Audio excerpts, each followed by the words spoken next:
It began with a cough. Not a loud one, not even unusual.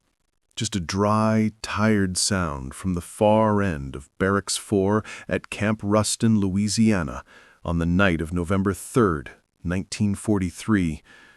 But in the absolute silence of 2:17 a.m., a silence so complete it pressed on the eardrums like water, the cough was enough to wake Private Eric Vogel. He sat up slowly, heart pounding, not from fear, but from habit. In Stalingrad, a cough at night could mean death. Soviet patrols, frostbite, the rattle of a dying man's lungs. Here, in the soft cot of an American POW camp, it should have meant nothing. But then he heard it, a whisper. Not in English, not in German, but in a voice that sounded like both and neither. It came from the empty corner of the barracks, where the coal stove stood cold and unused. Just 3 words, barely audible. "You left us." Vogel froze. He wasn't alone. All 48 men in the barracks were awake now, lying perfectly still, eyes wide in the dark. No one moved, no one spoke, but everyone had heard it, and everyone knew there was no one in that corner.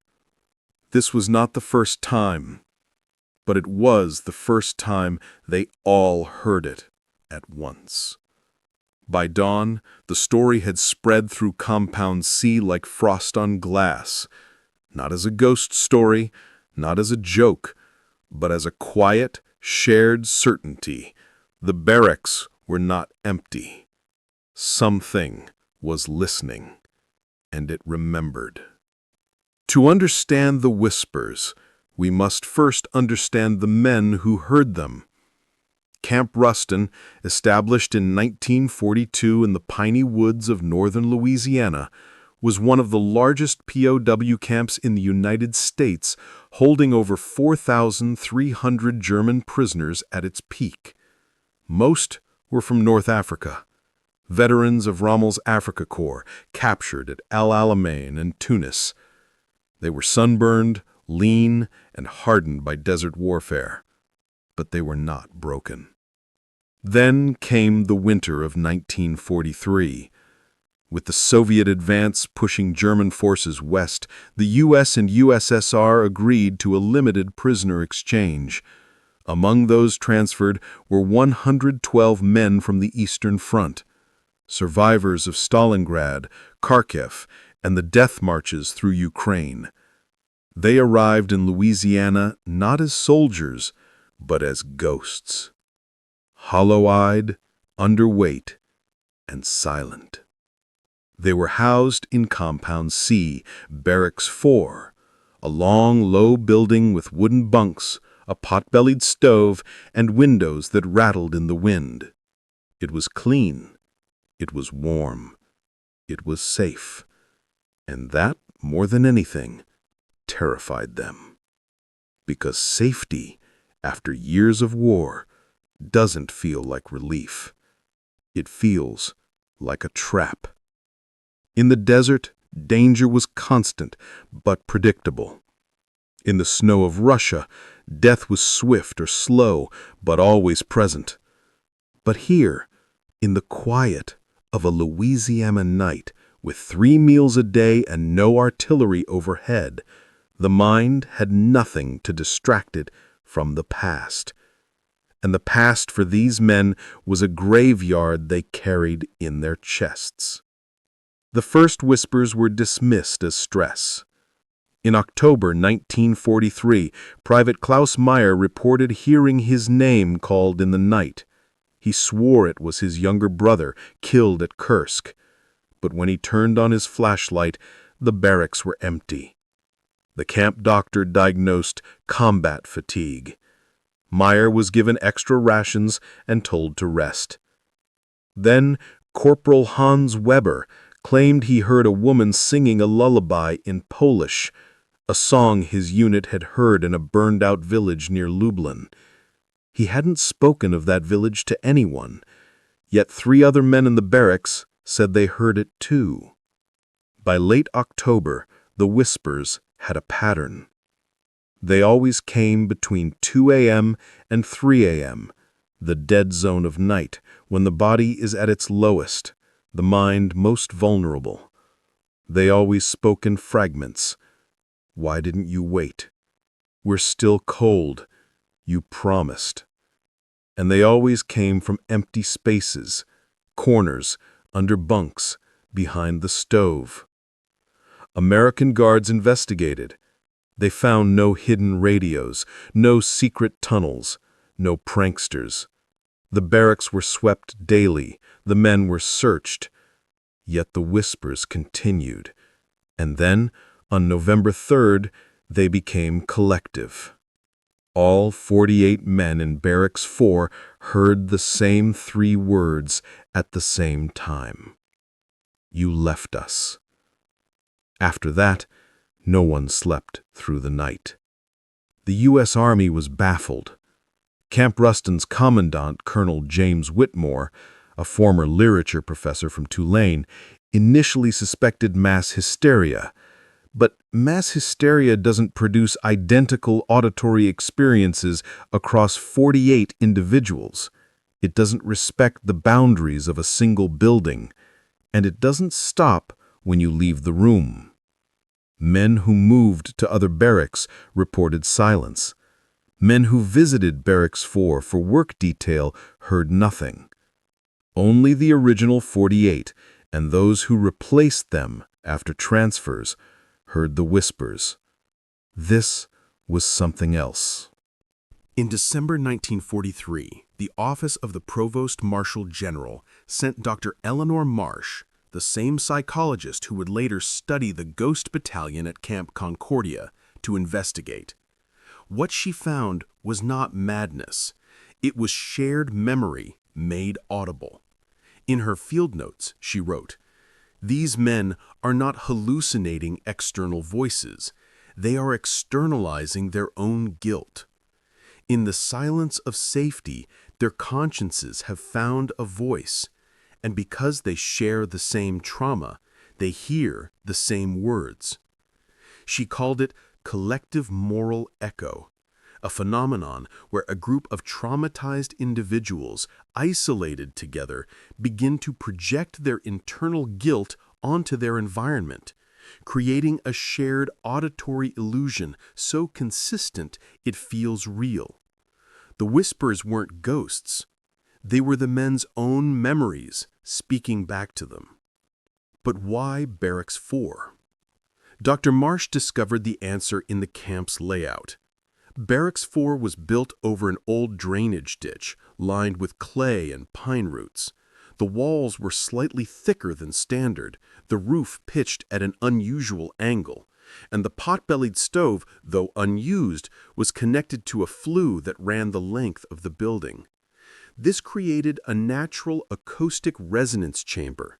Low-frequency sounds like the hum of distant trains, the wind through pines, even the collective breathing of 48 men were amplified and distorted by the structure. Infrasound below 20 Hz, known to induce anxiety and the sensation of a presence, was trapped and reflected within the walls. But sound alone doesn't create words. For that, you need suggestion. And the men were already primed. In the Eastern Front, whispers had meaning. The wind through ruined buildings sounded like voices. The creak of frozen wood mimicked speech.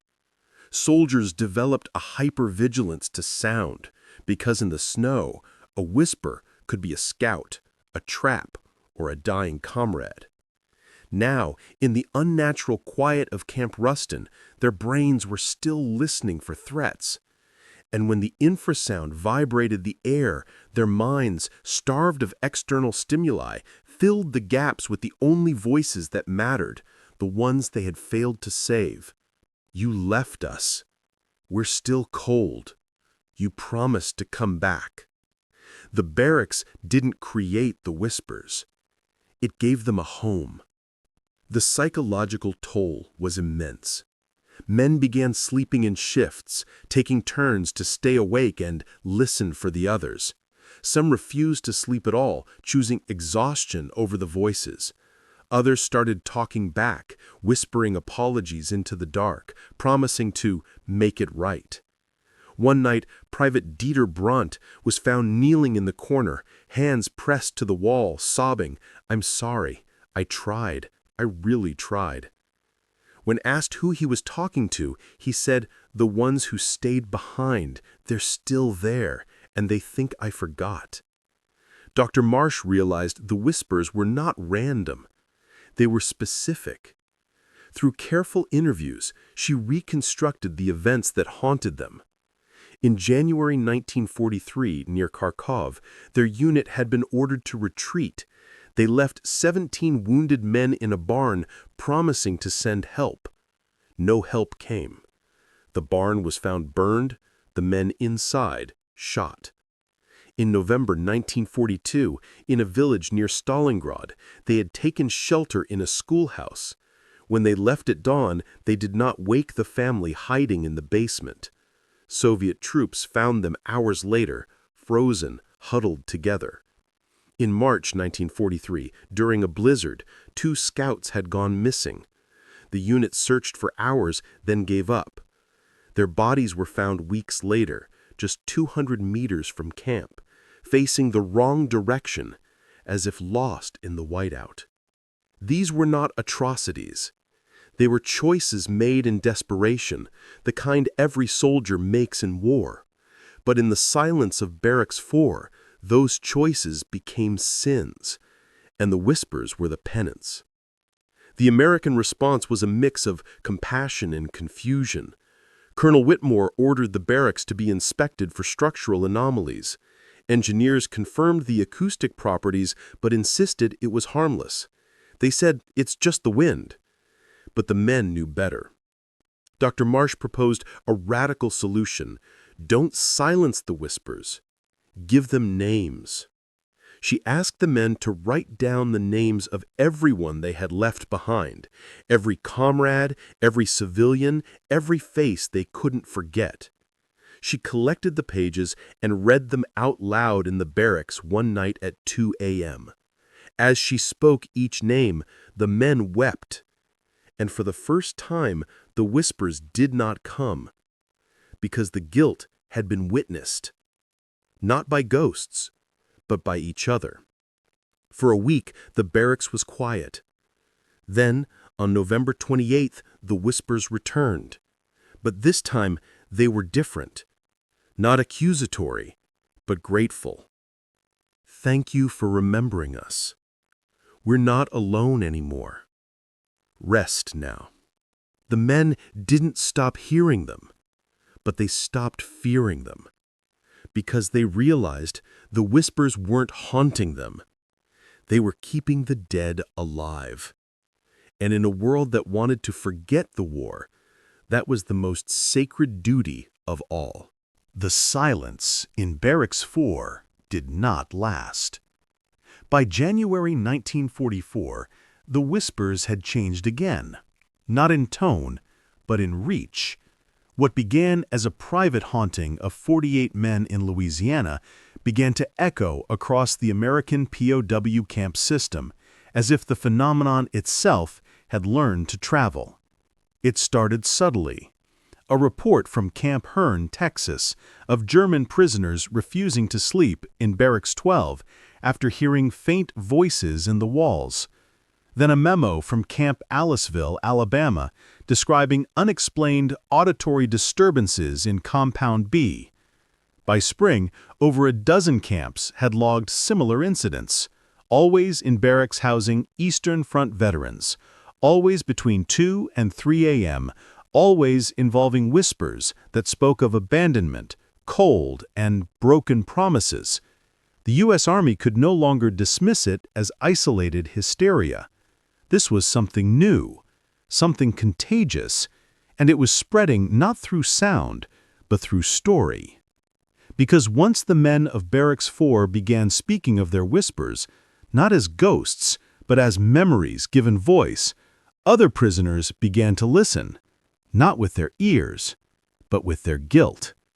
And guilt, as Dr. Eleanor Marsh would later write, is the most infectious disease of war.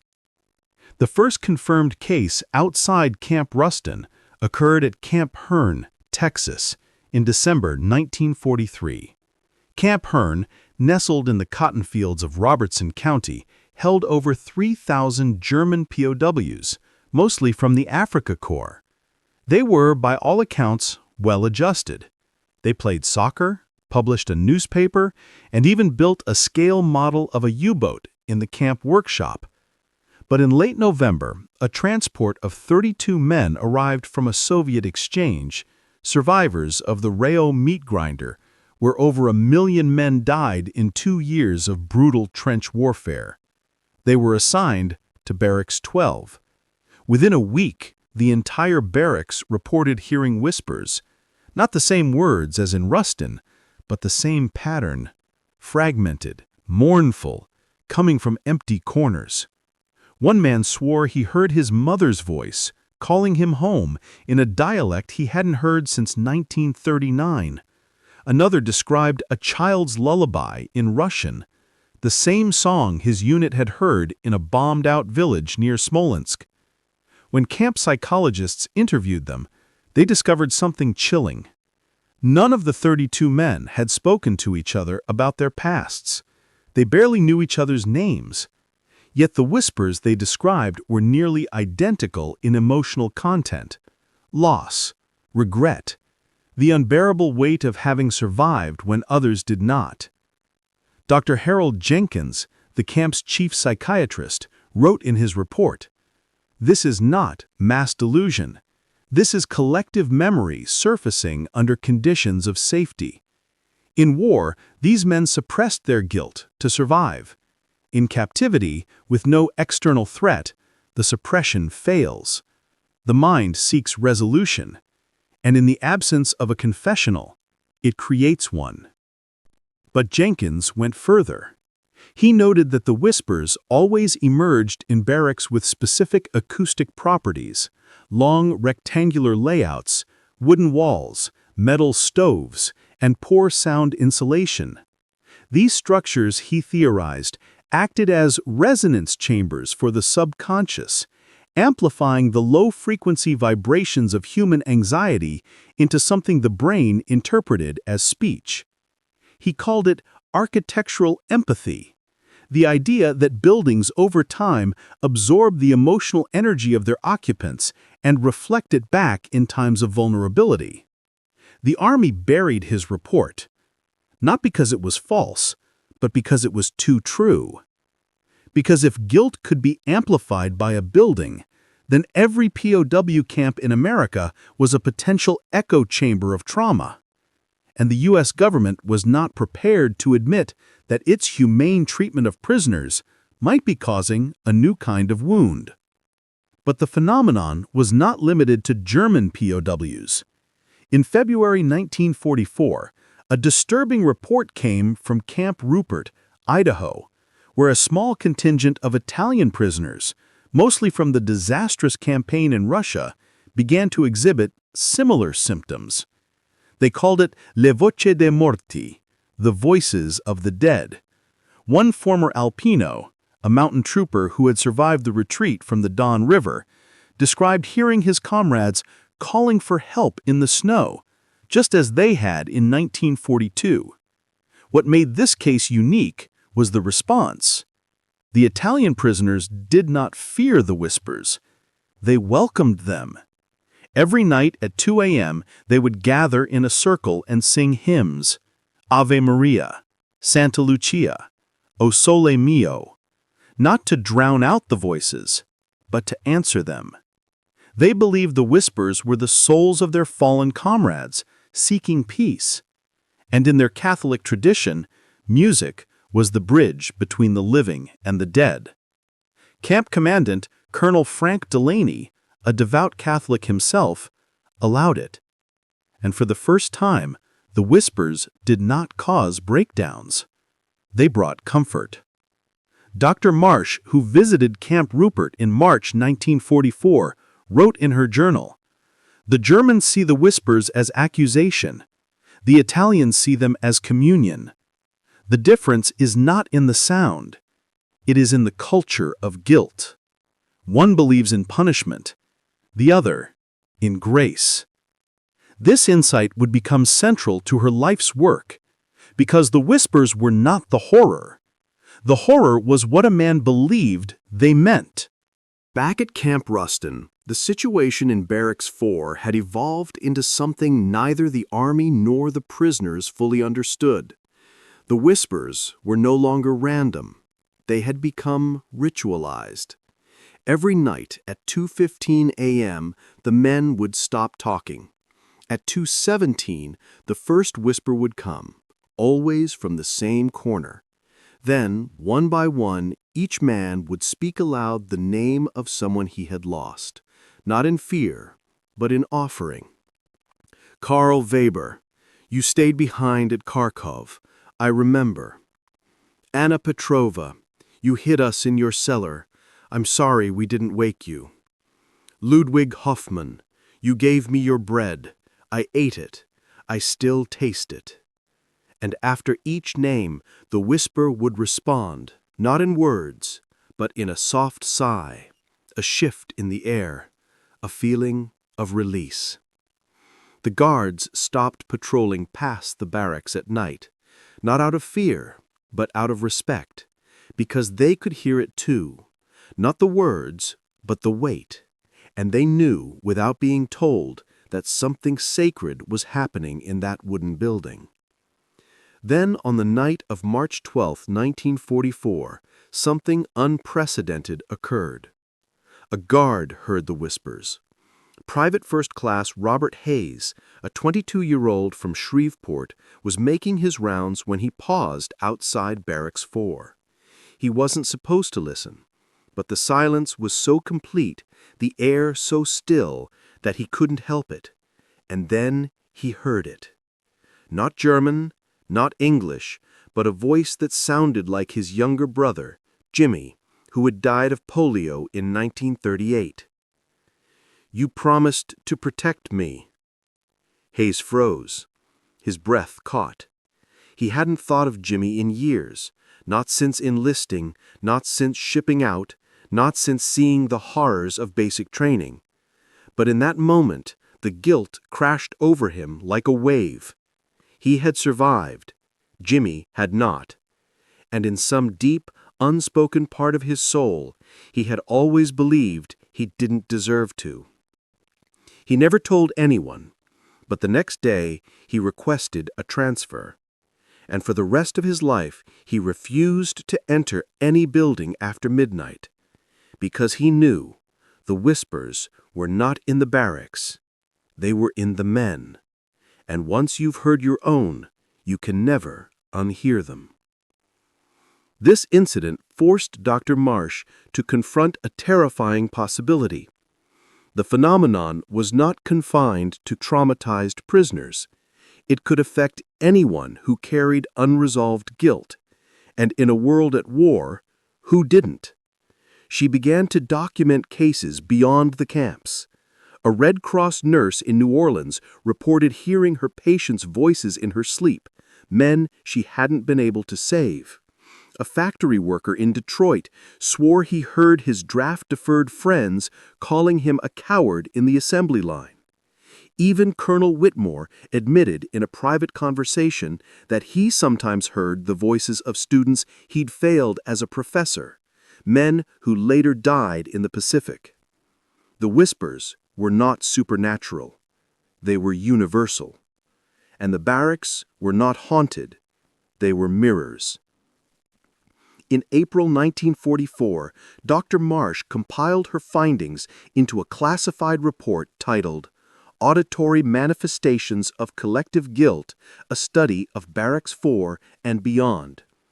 In it, she argued that the whispers were a form of shared dissociation, a psychological mechanism by which a group of individuals bound by common trauma externalize their internal pain into a collective narrative that feels real because it is mutually reinforced.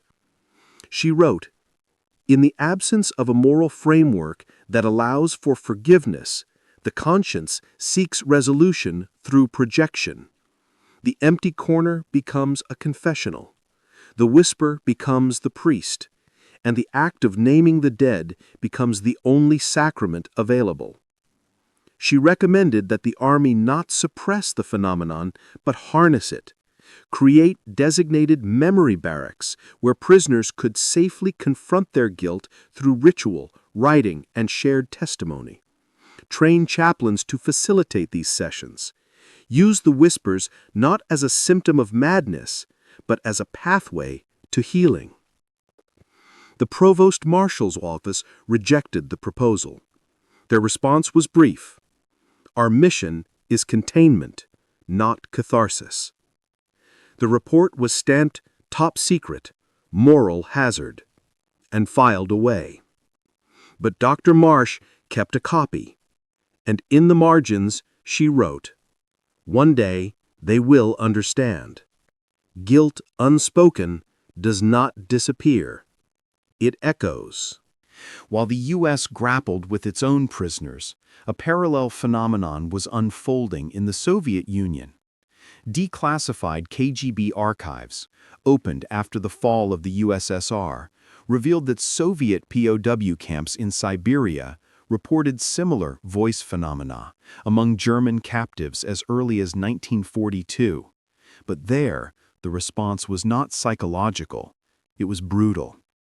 Men who spoke of hearing voices were labeled mentally unstable and sent to punishment blocks, where many died of exposure or neglect. The Soviets saw the whispers not as trauma, but as weakness, and weakness in Stalin's army was treason. But the whispers persisted. In the salt mines of Vorkuta, in the logging camps of Kolyma, German prisoners would gather in the dark and whisper names: Hans, Otto, Friedrich, not as ghosts, but as anchors to their humanity. One survivor interviewed in 1991 said, "In Siberia, they tried to erase us, but as long as we remembered the names, we were still men.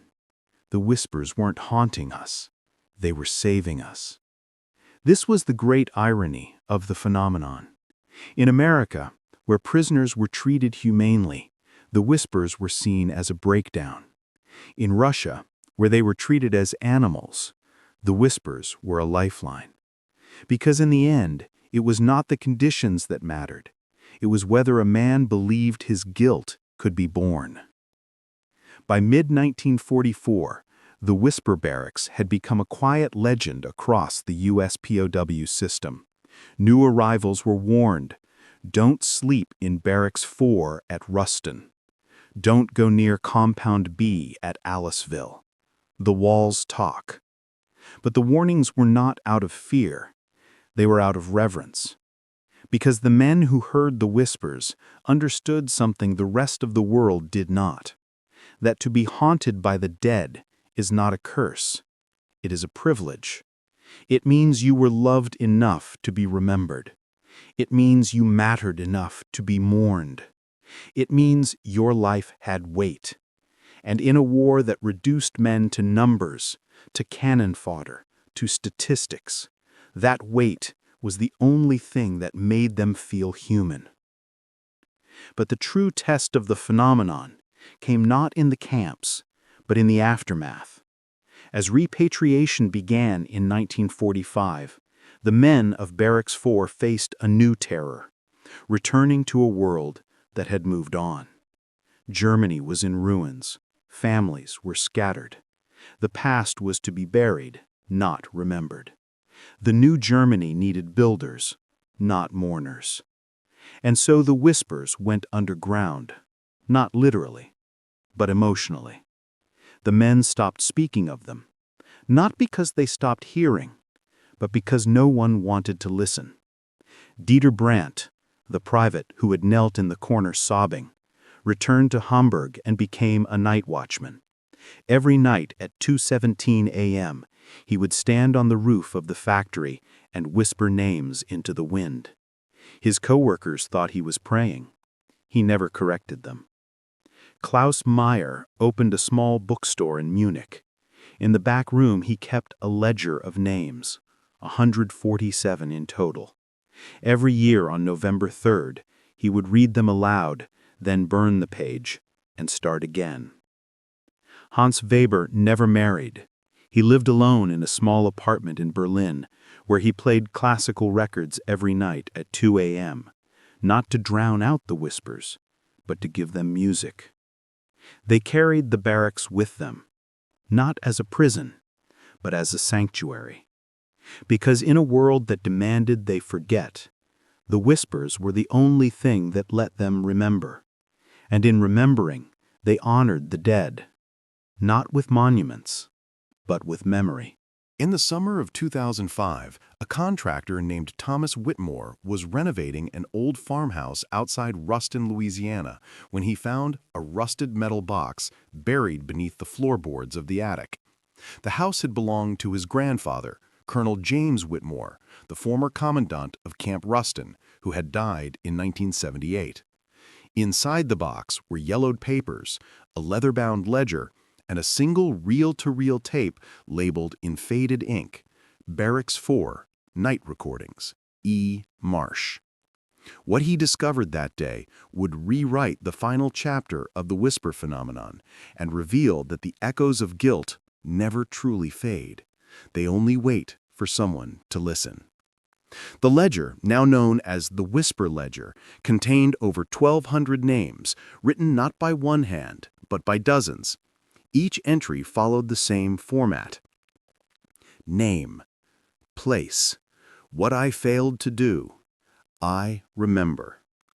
Some were brief, others spanned pages. All were raw, unflinching, and achingly human. Karl Meyer, Kharkov, I left you in the barn. I told you help was coming. I lied. I remember.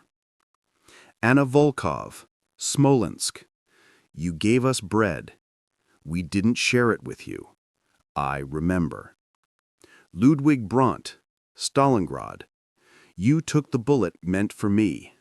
I ran. I remember. At the back of the ledger, in Dr. Eleanor Marsh's precise script, was a note. These are not confessions. They are acts of love. In naming the dead, they kept them alive, and in keeping them alive, they proved they were still human. Let this ledger be a testament. No one is forgotten, not by the living, not by the dead, not by time. The reel-to-reel tape was even more haunting. When digitized by archivists at Louisiana Tech University, it revealed 47 minutes of audio recorded on the night of November 28, 1943, the first time the men of Barracks 4 spoke the names aloud. The recording is not clear. There is static, wind, the creak of bunks, but beneath it you can hear it. 48 men, one by one, naming the dead. And after each name, a soft sigh, a sound that could be the wind or the building or something else entirely. But the most chilling moment comes at 46:17. After the last name is spoken, there is silence. Then, faintly, a voice, so quiet it's almost subliminal, whispers, "Thank you." The archivists played it for linguists, audio engineers, even paranormal investigators. All agreed the voice does not match any of the 48 speakers. Its pitch, cadence, and resonance are different, and it speaks in a dialect none of the prisoners used. To this day, no one can explain it. But the men of Barracks 4 never needed an explanation. They knew what it was. It was the dead answering. The discovery of the Whisper Ledger sparked a quiet revolution in the field of trauma psychology. Dr. Lena Chen, a professor at Tulane University and granddaughter of Dr. Marsh, published the first academic analysis in 2008. She argued that the ledger was not just a historical artifact, but a prototype for modern narrative therapy, a method now used by the U.S. Department of Veterans Affairs to treat moral injury in combat veterans. In her paper, The Architecture of Memory, How Shared Guilt Becomes Shared Healing, she wrote, "The men of Barracks 4 did not need a therapist. They needed a witness, and in the absence of one, they became witnesses for each other. The whispers were not hallucinations. They were invitations to remember, to mourn, to reconcile. And in that act, they found a form of grace the world had denied them." Her work inspired the VA to launch the Memory Barracks program in 2012, a pilot initiative where veterans with moral injury gather in safe spaces to speak the names of those they lost, failed, or left behind. The program does not promise forgiveness. It promises witness. One participant, a Marine veteran of Fallujah, described it this way: "For 10 years, I heard his voice in the dark. My spotter, who took the IED for me. I thought I was going crazy. Then I went to Memory Barracks.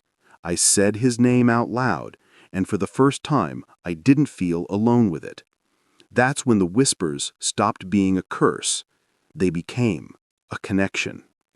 The program has since expanded to 27 VA centers nationwide, and in every session, they begin the same way.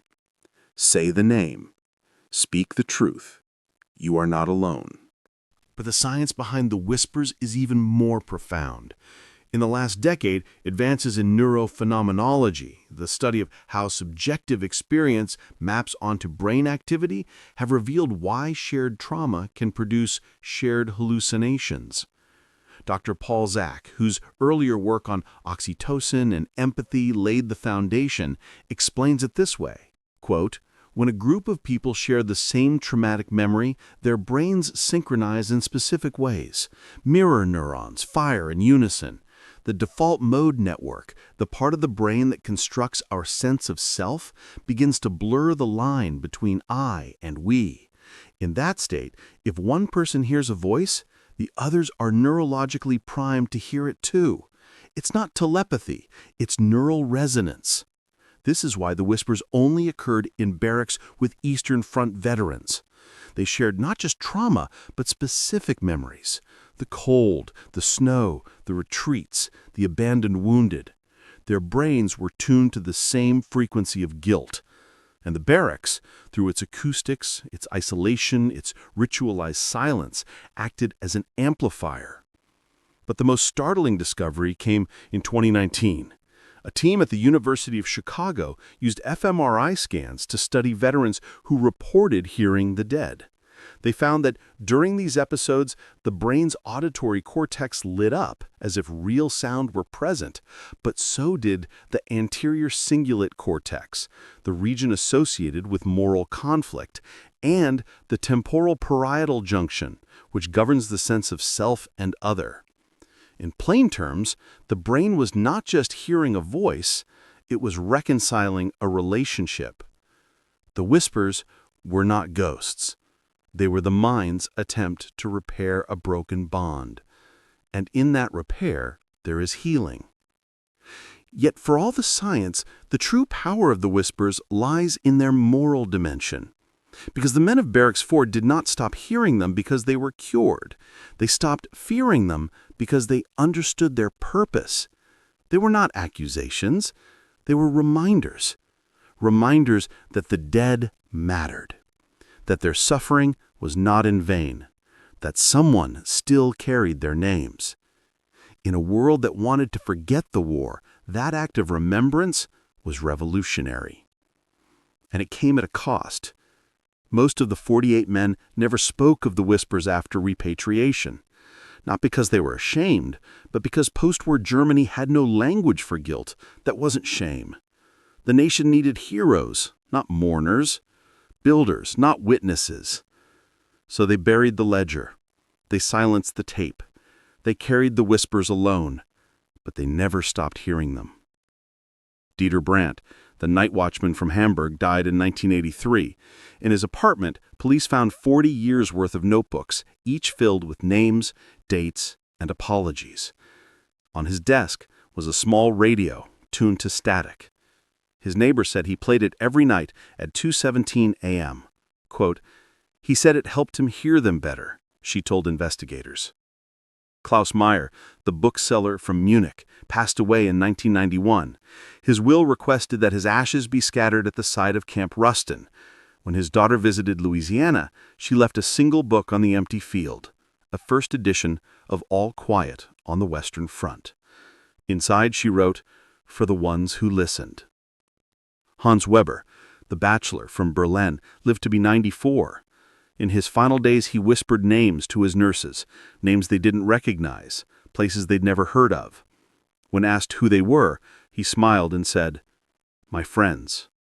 They've been waiting a long time." He died on November 3, 2001, the 53rd anniversary of the first collective whisper. His obituary listed him as a retired civil servant, but in the margins of his death certificate, the attending physician wrote, "Spoke of voices until the end, seemed at peace." The legacy of Barracks 4 extends far beyond these men. In 2010, a group of historians and veterans erected a small stone marker on the site of Camp Ruston. It bears no names, no dates, just a single line etched in both English and German. Quote, "Here the dead were remembered, and the living were forgiven." End quote. Every year on November 3rd, a handful of people gather at dawn. Some are descendants of the 48. Some are VA therapists. Some are just locals who heard the story and felt its weight. They do not speak. They simply stand in silence. And for a few hours, the piney woods of Louisiana remember too. But the most enduring truth of the whisper phenomenon is this: we all hear them. Not in barracks, not at 2 a.m., but in the quiet moments when the world is still and the past rises to meet us. The veteran who hears his spotter's voice in the rain.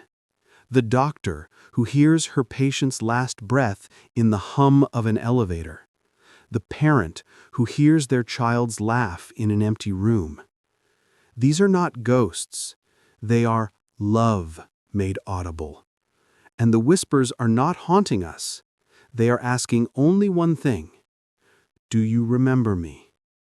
To say yes is not weakness. It is the bravest act of all. Because in a world that demands we move on, to remember is to resist forgetting. To speak the name is to honor the life. To carry the guilt is to prove the love was real. The men of Barracks 4 understood this, and in their silence they spoke volumes. There is one final entry in the whisper ledger, added not by a prisoner, but by Dr. Marsh herself in 1989, a year before her death. It reads, quote, "I once believed my role was to heal them, but they healed me. They showed me that guilt is not a prison. It is a bridge, and on that bridge the living and the dead meet, not in sorrow, but in love. If you are reading this, know this: you are not alone in your whispers.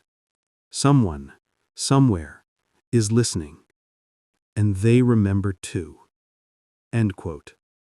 She was right, because the whispers never stopped. They only waited for us to listen. And in listening, we find not horror, but humanity.